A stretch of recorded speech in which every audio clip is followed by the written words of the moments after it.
చరిత్రలో ఈరోజు ఛానల్కి స్వాగతం. 2008 సంవత్సరం మార్చి 5వ తేదీ భారతదేశం తన రక్షణ సామర్థ్యాన్ని మరింత బలోపేతం చేస్తూ ఒక కీలక ఘట్టాన్ని నమోదు చేసింది. సముద్రంలో ఉన్న నౌక నుంచి భూమిపై లక్ష్యాన్ని ఛేదించేలా బ్రహ్మోస్ క్షిపణిని విజయవంతంగా పరీక్షించడం జరిగింది. ఈ పరీక్షలో భారత నౌకాదళం సముద్రంలో ప్రయాణిస్తున్న యుద్ధ నౌక నుంచి బ్రహ్మోస్ సూపర్ సోనిక్ క్షిపణిని ప్రయోగించింది. క్షిపణి నిర్దేశిత భూభాగ లక్ష్యాన్ని ఖచ్చితంగా తాకింది. ఇది భారత సైనిక వ్యూహాత్మక శక్తికి ఒక గొప్ప నిదర్శనం.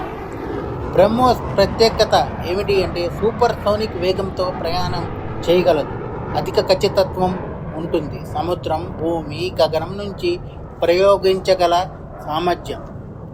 బ్రహ్మోస్ పేరు భారతదేశంలోని బ్రహ్మపుత్ర నది మరియు రష్యాలోని మోస్క్వా నది పేర్ల సమ్మేళనంగా పెట్టారు. ఇది భారత రష్యా యొక్క సంయుక్త ప్రాజెక్ట్.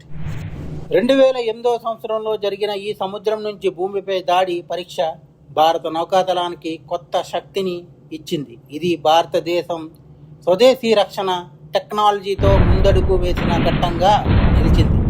ఈ విజయవంతమైన పరీక్ష భారతదేశం యొక్క సముద్ర రక్షణ సామర్థ్యాన్ని ప్రపంచానికి చాటి చెప్పింది. బ్రహ్మోస్ వేగం, ఖచ్చితత్వం, శక్తికి ప్రతీక. మా కంటెంట్ మీకు నచ్చినట్లయితే లైక్ చేయండి, షేర్ చేయండి, సబ్స్క్రైబ్ చేయండి. మా ఛానల్ యొక్క నోటిఫికేషన్ మీ వరకు అందాలంటే కింద కనబడుతున్న బెల్ ఐకాన్ని ట్యాప్ చేయండి. Thank you.